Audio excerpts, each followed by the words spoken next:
Hope you all got a good nap after the tryptophan kicked in. Had a great Thanksgiving, spending time with your family, watched some football, and a whole lot more. We got more football on deck this weekend as BYU heads to Stillwater, Oklahoma, chasing bowl eligibility. The final opportunity for BYU to extend their season comes up tomorrow afternoon against the Oklahoma State Cowboys. We're breaking it all down with Jackson Cravens, BYU defensive tackle, on today's show. You are Locked On Cougars, your daily podcast on the BYU Cougars, part of the Locked On Podcast Network. Your team every day.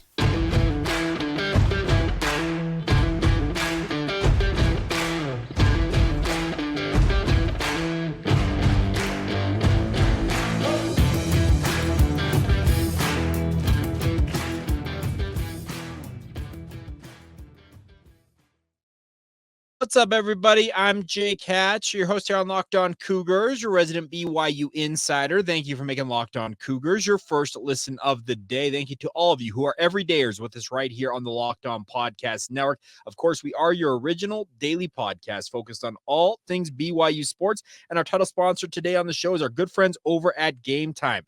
Download the Game Time app today, create an account, and use the promo code LOCKEDONCollege and get $20 off your first purchase. I'll tell you a little bit more about Game Time as we roll throughout today's show. But let's dive right in on today's podcast and talk about BYU and Oklahoma State. Now, this is a big game for both programs. I don't think I'm overstating it when it's the most important game of the season because, simply put, if Oklahoma State wins this football game, they could very easily have punched their ticket to the Big 12 championship game. That's the stakes on the side for the Cowboys as they host BYU at Boone Pickens Stadium out there in Stillwater. But also BYU has got plenty to play for in their own right. There is an opportunity here for BYU to get to bowl eligibility. They got to get 6 wins. BYU, in theory, could be picked for a bowl game at 5-7, but due to their APR scores, there are a number of other programs, should there be open bowl slots, that would get the bowl slots as a 5-7 football program in front of BYU. So all you got to focus on if you're BYU right now is playing your best football at the right time, and that's tomorrow afternoon as you head to Oklahoma State for this matchup. Now, weather could be a factor. Sounds like there could be some rain or snow in there depending on the temperature, and that's the thing about this time of year. You got to just roll with the punches. And the other thing about this is BYU, I feel like, has learned something about themselves from last week's game against Oklahoma. I think that they have a belief that, hey, we can get this offense going. We can do some things that are positive here. The biggest thing for BYU in this game against Oklahoma State is not to try and do too much. Now, that has been a season-long issue for BYU when it comes to guys not necessarily maybe having full trust in their teammates and trying to go above and beyond their responsibilities and doing more than their 111th out there on the football field. The 111th term gets used all of the time, but it is absolutely critical that BYU has all the players on the field as often as possible, if not all the time, accomplishing what they need to accomplish. Because if BYU can go out and put on the similar type effort that they put up against Oklahoma, there's a very decent chance they could go into Oklahoma State and upset the Cowboys. Barry Trammell, a guy that I have come to really, really admire and respect for his work over the years, 45 years of newspapers in the state of Oklahoma. This guy knows the Cowboys. He knows the Sooners. He comes on my radio show on the KSL Sports Zone in Salt Lake City every single week. And he said earlier this week that the Cowboys, he feels like, and I'm not, he didn't use this direct quote, but the gist I got from him is he feels like Oklahoma State's a little bit of a paper tiger. He says, in many ways, if you can slow down Ollie Gordon II, their star running back, and just slow down the Oklahoma State rushing attack, you got a pretty decent opportunity to win this football game. Now, BYU did a fairly solid job through 3 quarters last week against Oklahoma in slowing down the Oklahoma rushing attack. Now, Oklahoma, nothing against Gavin Sawchuk, etc. They don't have the best running back in the conference. That very well may be Ollie Gordon in this matchup tomorrow, but BYU on defense has absolutely got to hold up against what will be an absolute blitzkrieg of a rushing attack from Oklahoma State. Ollie Gordon was getting some Heisman love at one point this season. It's fallen off, obviously, with their record sitting at 8-3. You're not going to win it as a running back when your program is not college football playoff caliber, it feels like. But he does have 1,400 yards, 1,414 yards on the season at this point. He is averaging a healthy 6.7 yards per carry. He also has 15 touchdowns to his credit. Now, Alan Bowman, some of you might recall, former Texas Tech quarterback, is their leading passer on the season, 2,487 yards, 59.1 completion percentage. But here's the stats that should give you some hope. 10 touchdowns against 9 interceptions. This is a rushing-led offense for Oklahoma State. The passing game is there, but it is all predicated on their rushing attack, getting the job done to set up play action and obviously open up the passing lanes for a guy like Alan Bowman. So this is a big opportunity for BYU to show that what they did against Oklahoma is replicable. Now, you also do have the factor that you are traveling. Now, BYU players, just like many of us, enjoyed Thanksgiving yesterday, and obviously they'll be trying to work off some of the turkey and the stuffing, the mashed potatoes, whatever they prefer, mac and cheese, whatever it is that their go-tos are on Thanksgiving. But I'm expecting them to be locked in on this game. I've heard, it feels like to a man, all week long, that this is our last opportunity to get it right. And get it right is what it means is get a win, snap what is a 4-game losing streak, and get to bowl eligibility. I don't necessarily think that BYU is going in here expecting to win, if that makes sense. But at the same time, I think there's a cautious optimism amongst this football program that what they did against Oklahoma, against the number 14 team in the country, they can do that again this week against Oklahoma State, who's ranked number 20 in the country. If you can hold up against what I feel like is a far more potent Oklahoma offensive, Oklahoma offense, I should say, I think you can hold up as good, if not better, against Oklahoma State here. Now, as I mentioned, Oklahoma State is going to be supremely motivated because they could punch their ticket to the Big 12 championship game. They'd love nothing more than to be able to go and face potentially Texas down there at AT&T Stadium in Arlington, Texas, and hopefully steal away a Big 12 title from the Longhorns, who are exiting the conference after the season. But this should be a fun game. I'm looking forward to it. Now, with regards to BYU's offense, they've got to replicate exactly what they did last week with a guy like Aiden Robbins. LJ Martin getting in on the rushing attack for BYU will be monstrous as well. The other thing about this is I don't know this for certain, but I've been told that it's been a true quarterback derby this week between both Kedon Slovis and Jake Retzlaff. It is my personal opinion that it'll be Jake Retzlaff taking the first snaps of this game. Does that mean that Kedon Slovis couldn't make an appearance in this contest if Jake Retzlaff's turnover woes continue? No, I think absolutely they'd have a pretty short leash on Jake Retzlaff in a game like this, knowing that their season is on the line. But I think that it'll be Jake Retzlaff getting the first snaps of the game. He'll be QB1 going into this matchup. What he has done, despite being 0-3 on the season, is he's opened up this BYU offense. His ability to run has really opened some things up for BYU. Hans Olsen, obviously the color analyst on BYU Radio with Greg Wrubell, came on my radio show this week as well and talked about the fact that what the ability of a guy like Jake Retzlaff as a rusher does is it forces defensive lines and linebackers, just overall defenses that BYU is facing, to widen out, and it doesn't allow them to be as compact as they would like to be against BYU's rushing attack, because he can take it around the edge and burn you on that edge. That opens up the running lanes, makes it easier for BYU's offensive line to get their rushing attack going and really get downhill and open up the lanes for Aiden Robbins like you saw against Oklahoma. So there are good things going for BYU in terms of what they're capable of doing in this game. The question is, can they take what they did last week? Can they find the want to, the desire, the motivation? Can they take that on the road with them and put on their best performance of the season to date? And by the way, make some history in the process. They are still 0-4 when it comes to conference play on the road. Can they win their first ever conference game on the road against a nationally ranked opponent and do it on the final weekend of the regular season and extend their season by at least a few more weeks? We're all about to find out. A guy that wants to extend that season, just like many of his teammates, is a guy by the name of Jackson Cravens. He's been an absolute stalwart in the middle of BYU's defense. I've enjoyed watching him play his lone season as a BYU Cougar. Had a great opportunity to catch up with him earlier this week after BYU football practice. We talked a lot about his time at BYU, what he expects from this matchup against Oklahoma State, and a whole lot more. And we'll get to that coming up here momentarily, right here on Locked On Cougars. Now, a word real quick on our friends over at eBay Motors. Now, eBay Motors is here for you, my friends, to help you out with your ride or die, as they call it, your vehicle. Passion, drive, and patience. That's what brings home the winning trophy. Is also what keeps your ride or die alive, my friends. And eBay Motors has everything you need to maintain your vehicle and level it up to peak performance, from superchargers, roof racks, exhaust kits, LED headlights, and more. Whether you're into speed, power, or style, eBay Motors has got you covered. With over 122 million parts for your number one ride or die, you'll always find exactly what you're looking for. With eBay Guaranteed Fit, your part is guaranteed to fit your ride every time, or you get your money back. Simple as that. Because with eBay Motors, you're burning rubber, not cash. With all the parts you need at the prices you want, it's easy to turn your car into the MVP and bring home that victory, my friends. Keep your ride or die alive at ebaymotors.com right now. Once again, that's ebaymotors.com. Eligible items only. Exclusions apply. And eBay Guaranteed Fit available only to U.S. customers. Today's show is also brought to you by our friends over at UCCU. Now, they are offering what they call their Learn and Earn feature inside the UCCU mobile banking app.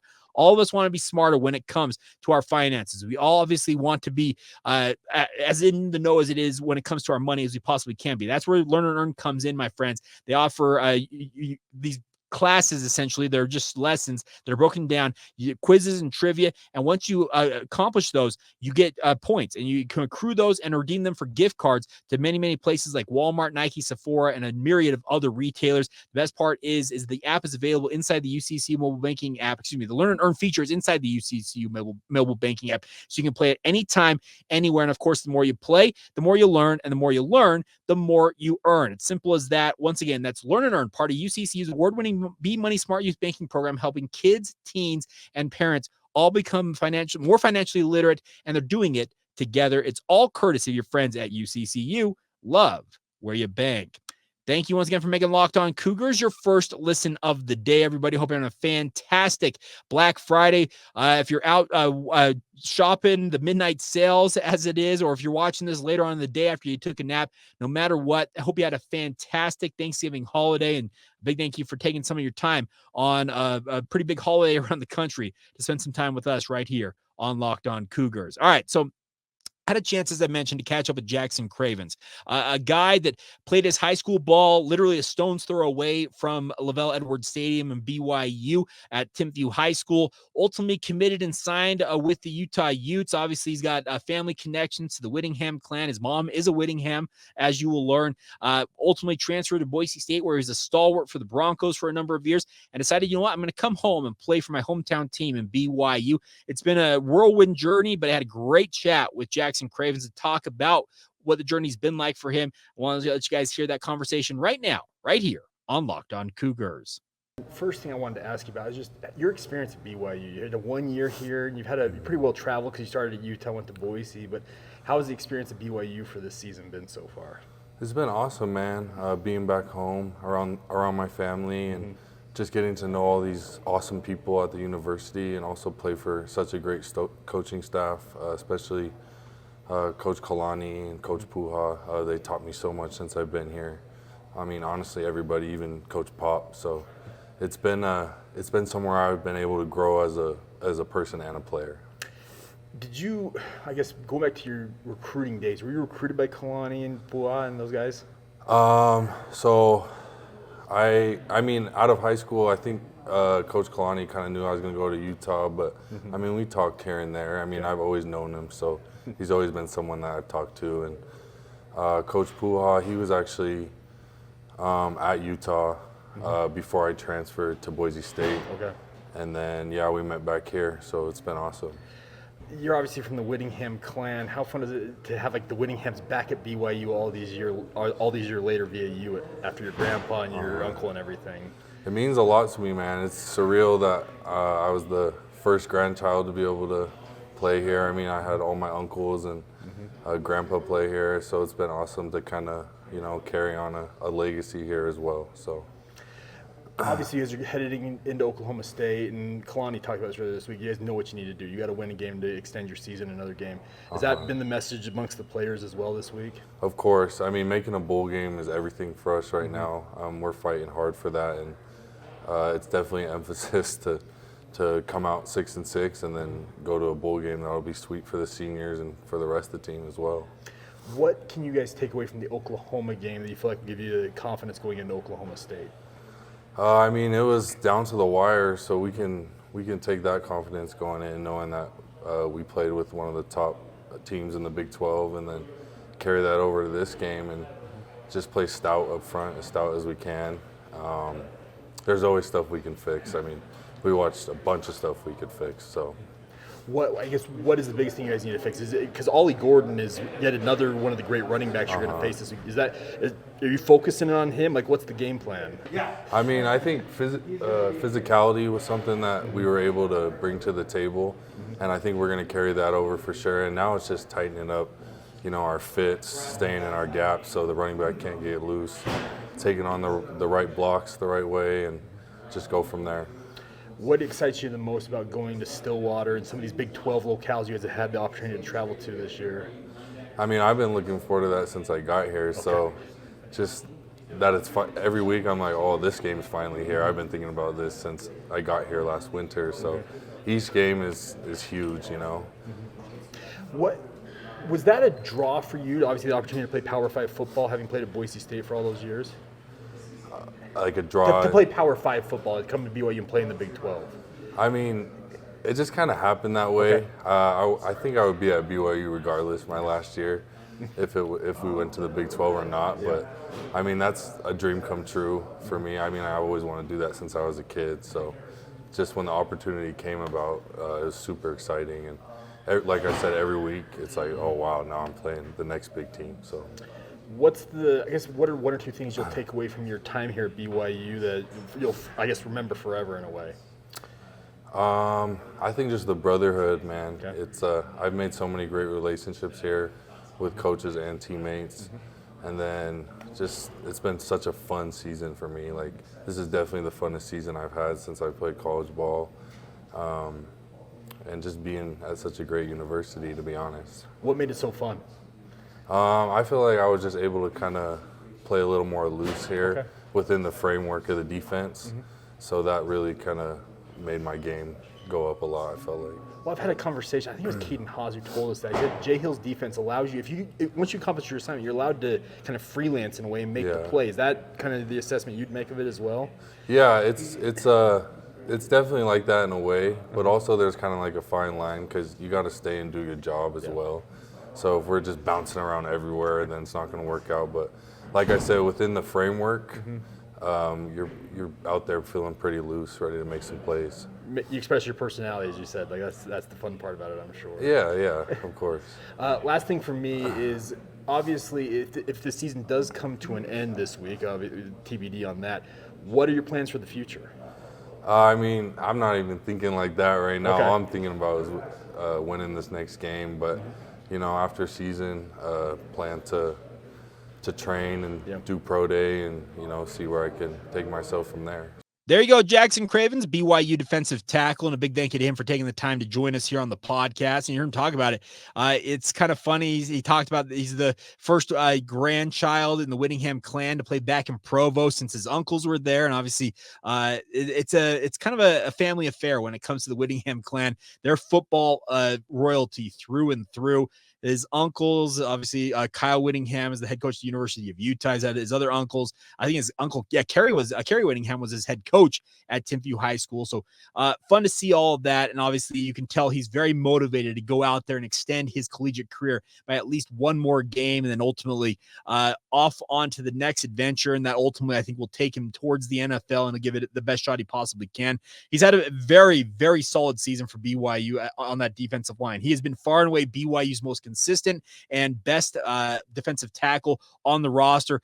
Nothing against the other defensive tackles, but when you play the caliber that when you play the way that he has played this season, it stands out, and it really stands alone from the other defensive tackles BYU has had. And if they had another guy like him on this roster, I'm telling you, BYU's rush defense would have been a lot stingier this season. The problem is it's been kind of a rotating cast of characters outside of him at defensive tackle. But nonetheless, big thank you to Jackson Cravens for taking the time to join us here on the podcast. And I'm hoping we'll have some more of these conversations because I don't want the season to end. I want to keep having Connor Pay on as we lead up to the bowl game. But hey, it's all going to hinge on how BYU performs tomorrow. Now, we'll talk about my keys to the game for BYU, what they need to do to get a victory on the road tomorrow. We'll also talk about the weekend schedule for BYU here in just a moment. Obviously, BYU women's volleyball coming onto the tail end of their season. We've got a number of things to still cover ahead on today's show, but before we do that, though, let's talk about our friends over at Game Time. Of course, Game Time is here for you to get you to the events that you want to go to, no matter if it's sports, music, comedy, theater events. They've all got tickets available to you now inside the Game Time app. They have killer last-minute deals, all-in prices, views from your seat inside the app, and their best price guarantee.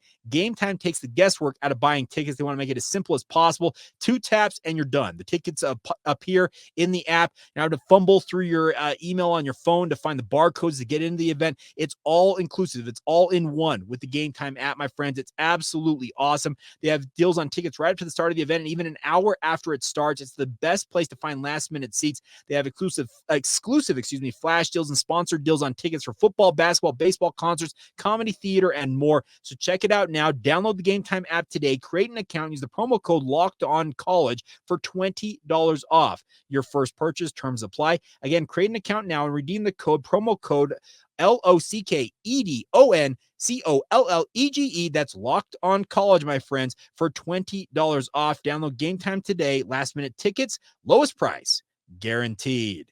Thank you once again for making Locked On Cougars a part of your day. Thank you for being everydayers and obviously making it your first listen of the day. Want to remind you guys to check out the Locked On 24/7 national sports streaming channel on YouTube. It's called Locked On Sports Today. It's here for you 24/7 on YouTube, covering the top stories and the teams of the day with the local experts of the Locked On Podcast Network, plus their national shows covering every league on a daily basis.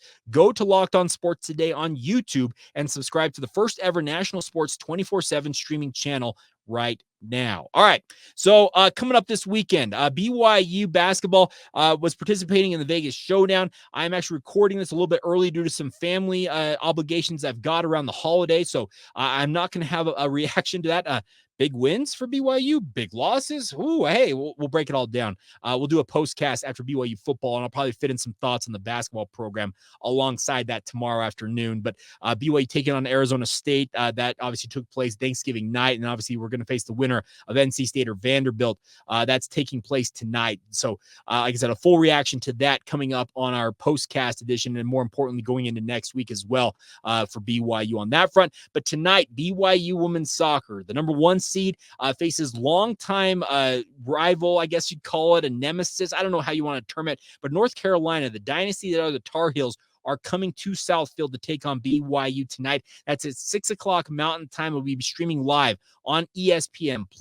This is a big opportunity for BYU. They're in the Elite Eight. They win this. They punch their ticket to what they call the College Cup. It's the Final Four for women's soccer. BYU has made it to the College Cup. Was it 2 years ago when they made that run to the national championship match, ultimately falling late in that one? They'd love nothing more than to win a national title. And you're going to have to go through one of the better programs in collegiate soccer history in the North Carolina Tar Heels.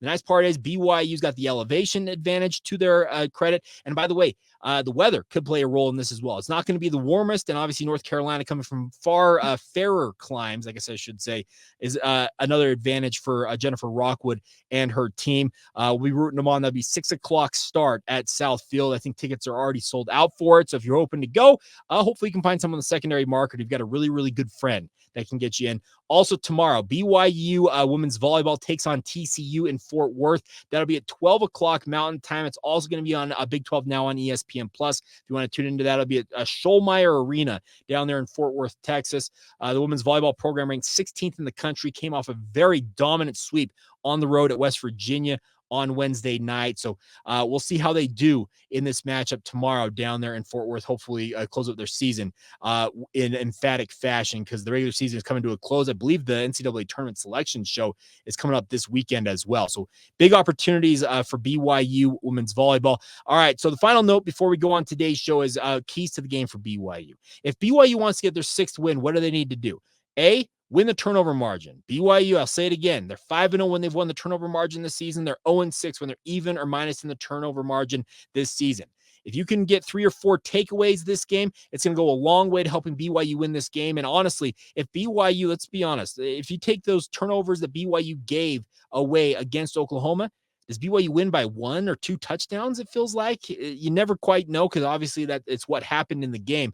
But you play cleaner football, it's going to give BYU a much better opportunity. Don't have boneheaded mistakes with false starts, offsides, just the penalties you can avoid. Control the controllable is what I'm pleading for from BYU football, and we'll see what happens. I'm looking forward to this game.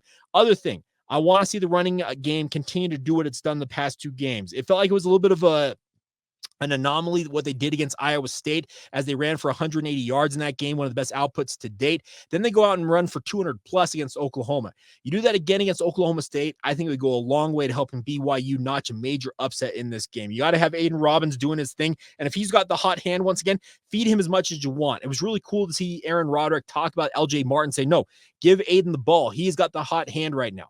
LJ is a guy who understands to in some respects maybe to step out of the way at times, but I would hope that both LJ and Aiden can get in there and do their thing. Jake Retzlaff, no turnovers from him is going to be key in this game. No interceptions, no fumbles. Get the ball out of your hands. Get it in the hands of your playmakers. From what I understand and what I'm hearing is that BYU should be as healthy as they've been in quite some time at their wide receiving core. I am not expecting any of the wide receivers to miss the game this week. They should all be full go. So that should give him a full complement of weapons around him. Obviously, Isaac Rex at tight end as well. Get the ball in the hands of the playmakers. Let them go make plays, and don't make those mistakes that cost you against Oklahoma. This is another step in the progress for a guy like Jake Retzlaff. And the nice part is, if you were able to win this game, be very, very good for him to have multiple extra practices leading up to a bowl game to just continue to kind of work on his craft as he seeks to be BYU starting quarterback in 2024 and beyond. But going to be an interesting time. And obviously, if BYU does fall tomorrow, we pivot and we talk about the season in its totality. We'll break it all down. They finished 5-7 on the year. It'd be a little bit disappointing to come back on a Monday or on a postcast edition tomorrow night as well and say the season is over, my friends. But that's the stakes. BYU's got to go out there and do their thing. So take care of the football on offense, get some takeaways on defense, hold Ollie Gordon in check. If you keep him under, it feels like 150 yards, may give you a pretty good opportunity to win this football game. Run for over 200 yards, and I think BYU could be well on their way to picking up a pretty major upset and obviously getting their that elusive sixth win and snapping a 4-game slide and obviously having some positive mojo going into the postseason. But we'll see how it all plays out. I'm looking forward to it, and a big thank you once again for all of your support. Hope you once again had a fantastic Thanksgiving, everybody. Hope you had a fantastic long holiday weekend. The holidays are here, and hopefully you'll enjoy some BYU cheer with them playing in a bowl game. But at the same time, if not, we pivot, react to the season, and obviously turn our attention to recruiting and building towards year 2 in the Big 12. So interesting times all the way around, regardless of the outcome tomorrow, but would love nothing more than to see BYU get the W and extend that season by just a few weeks more and allow us to talk a little more BYU football in terms of what we can see on the field versus hypotheticals and recruiting in the weeks to come. So we'll see. But hey, regardless, we got you covered every single day right here on Locked On Cougars. So a big thank you once again for making it your first listen of the day, everybody. Thank you once again for being everydayers with us. By the way, on Monday, we'll announce that we got a pair of tickets to go watch BYU and Fresno State a week from today up at it's not no longer Vivint Arena, the Delta Center in Salt Lake City, Utah. A big neutral site matchup for BYU in basketball. We'll announce how we're going to give away a pair of tickets to that on Monday's edition of the podcast as well. So big thank you once again for your support. Rejoin us tomorrow. I'll probably go up in the evening at some point as we react to whatever happens for BYU and Oklahoma State. But until then, thank you for your support. Thank you for tuning in on this Black Friday edition of Locked On Cougars, and we will talk to you guys again soon. See ya.